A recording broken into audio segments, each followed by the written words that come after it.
Ian Levy did a really great piece on Marcus Smart and trying to it's hard to quantify Marcus Smart, and the whole piece is basically about why you shouldn't pay attention to numbers when you're evaluating Marcus Smart. So we're going to start with what Marcus Smart is, where he belongs in this current, Celtics squad, and what might be on the, in terms of what he is for the future. But I got to read that piece that I thought it was really great. Again, shout out to Ian for that. But that piece is really good for one reason. Well, it's good for several reasons. But the big one that jumps out to me is I think we're finally getting to a point, guys, where I think we can finally all agree, whatever Marcus Smart puts up on a stat sheet, just ignore what that really is, because his impact on the floor goes beyond any box score.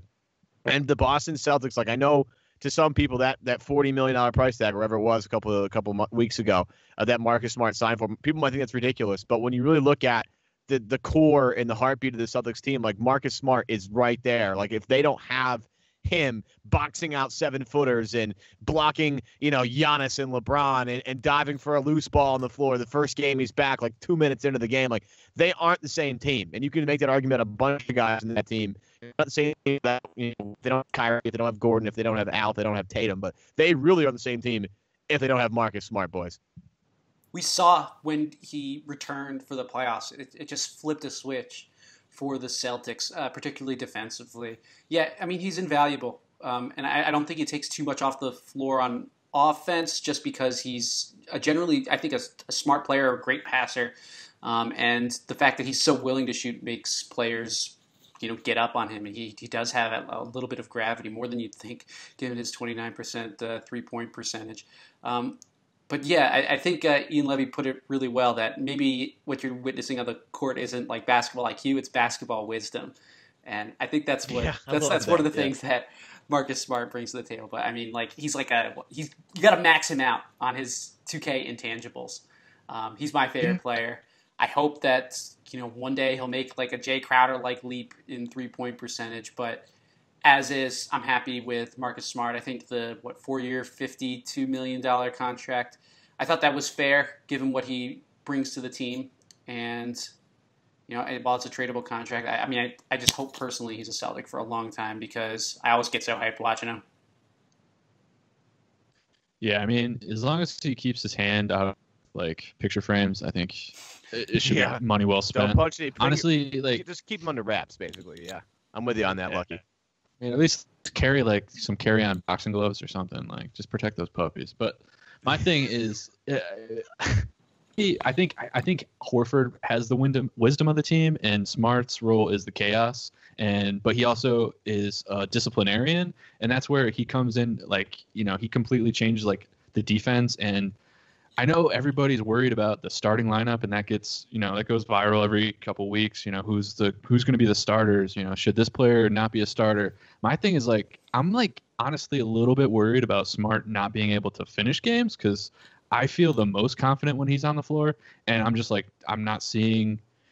I mean, if he is going to stay at the 3-point percentage he's at, or he's been in his career, it's kind of an easy pull to take a Tatum or a Horford or Jalen or a Hayward or Tatum over him. But at the same time, he wins games. It's nobody else. He literally, we should have lost so many games, but he gets into people's heads like a virus, and he exploits their weaknesses, and they crumble. Yeah, and I mean, one of my favorite moments from last year is, it's just to allude to that, the two offensive fouls he picked up at the end of the Rockets game. I mean, nobody else in basketball can do that. I literally don't think anybody in basketball is capable of doing those two plays in a row simultaneously against James Harden. I just don't think it's possible.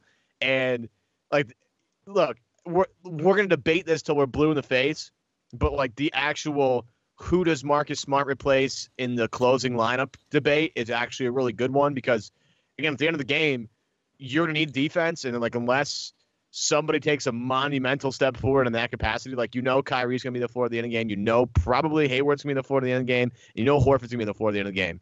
The other two spots are up for grabs, and I would assume that Tatum is probably going to assume one of those spots because of the offense he brings you, where now you look at Jalen and say, unless he takes a monumental leap defensively, and he's arguably one of the best defensive players in the league, which is definitely possible, don't get me wrong, but unless he makes this huge leap forward, or unless they need a lot of offense, Like Marcus Smart's going to get that spot over Jalen because Marcus's intangibles, like the fact that he can run, pick and roll offense in a game and be a point guard, and he can't stretch the floor per se, but he at least won't be afraid to shoot them like some other guys maybe in a different team in in that particular division.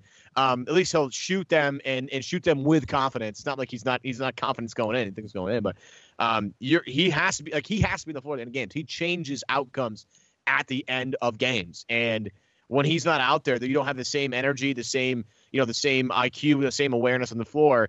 And like the best part about Marcus is, again, I'm with Matt. Like he's just so damn fun to watch, and you never know what he's capable of. He can go 1 for 10 in the game and then hit the biggest 3-pointer of the night, and nobody is shocked about that, right? Like when he hits a big shot to win a game. He's a fucking lunatic, dude. He ripped his thumb off, and in the first game back, he's diving on the thumb that he just ripped off, and it's barely hanging on to his hand with some like compression tape. And he's insane, and he wins basketball games through insanity and will. And it's I would not want him on any other team but the Celtics. Yeah, I think he's on the floor at the end of games, unless it's like a timeout situation where Brad's going with an all offense lineup. Right. I think then you might want to replace him. But my personal feeling is I think you have it right, that maybe Jalen's, and him are switching out, or maybe he and Kyrie are switching out offense, defense. I could see something like that happening. But he's gonna get playing time down the stretch, even if he's not. I mean, there also is the chance that like Tatum is the offense, like, and he just like runs the bench unit and just like shoots, and that's where he's getting. I think everybody's gonna be around close to 30 minutes, like plus or minus 5. I mean, Jalen is a really, really defender, and he made huge strides in like almost every part of his game.